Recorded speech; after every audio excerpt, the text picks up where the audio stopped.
College football fans, buckle up, because a new narrative is quietly gaining steam heading into the 2026 season, and it puts one of the sport's most dominant recent defenses squarely under the microscope. The Ohio State Buckeyes, a program that has lived near the top of every defensive ranking for what feels like forever, are suddenly no longer the automatic #1 pick in the Big Ten, at least not according to an Oregon-based voice that's turning heads across the conference. An Oregon writer recently sparked debate by suggesting that Ohio State's defense, despite its reputation, should trail both the Oregon Ducks and the Indiana Hoosiers entering the 2026 college football season, and that take alone is enough to set message boards and comment sections on fire.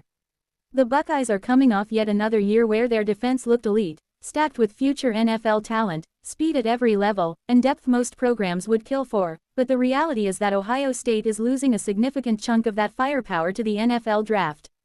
Impact defenders like Arvil Reese, Sonny Styles, Caden Curry, and Caleb Downs, players many expect to hear their names called early in April, are moving on, and for the first time in a while, Ohio State fans are being asked to trust replacement pieces rather than proven superstars.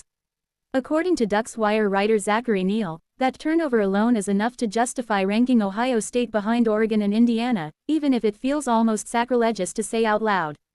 Neal openly acknowledged that putting Ohio State at #1 wouldn't be controversial at all, especially given what the Buckeyes showed last season, but ultimately leaned toward programs he believes will bring back more continuity and stability on the defensive side of the ball. That distinction matters, because while Ohio State reloads better than almost anyone in the country, reloads are still unknowns, and unknowns are exactly what skeptics are clinging to this offseason. The counter-argument, of course, is that Ohio State doesn't just lose players, it replaces them with blue-chip recruits, high-end transfer portal additions, and a coaching staff that has consistently produced elite defenses regardless of personnel changes. The presence of Matt Patricia, combined with another strong portal class and former 5 stars stepping into larger roles, gives Ohio State every reason to believe the defense will remain among the nation's best, even if it doesn't look identical to last year's unit. Still, perception is shifting, and part of that shift has nothing to do with scheme or talent, it's about fatigue.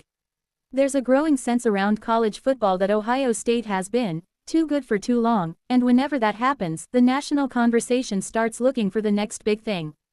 After 2 straight seasons of defensive dominance, many fans and analysts are simply expecting a drop-off, not because the Buckeyes suddenly forgot how to play defense, but because sustaining that level of excellence year after year is historically rare. Add in the lingering criticism that Ohio State hasn't always put its immense talent together when it matters most on the biggest stages, and suddenly the Buckeyes aren't the trendy pick they once were. Meanwhile, Indiana has become one of the most talked about programs in the country after a stunning rise that proved head coach Curt Cignetti could squeeze elite results out of a roster most people overlooked, and then take things even further once resources started flowing in. That success has turned the Hoosiers into a fashionable choice for analysts looking to project the next leap team, and their defensive continuity is a huge part of why they're being taken seriously. Out west, Oregon's hype machine is running at full speed again, fueled by stability, depth, and renewed confidence at quarterback after Dante Moore's return to the Ducks QB room and the high-profile transfer addition of Dylan Raiola. When you combine that offensive optimism with a defense that brings back more proven pieces, it's easy to see why Oregon is being penciled in ahead of Ohio State by some voices. And hovering over all of this is the SEC, quietly waiting for its turn to reclaim the top spot in the national hierarchy, adding even more pressure to Big Ten contenders to prove they belong in the championship conversation.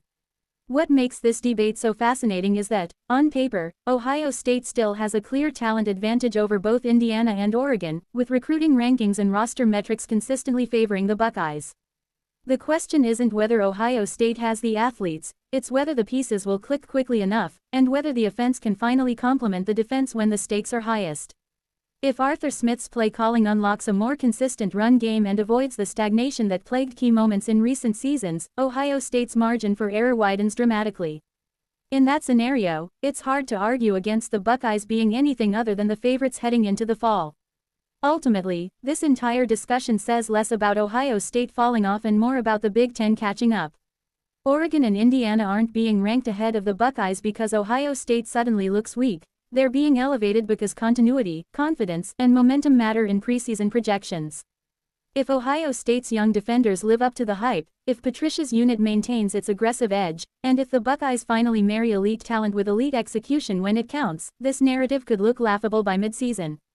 But for now, the idea that Ohio State is no longer the unquestioned defensive king of the Big Ten is enough to spark one of the most intriguing offseason debates in college football, and that alone makes the 2026 season appointment viewing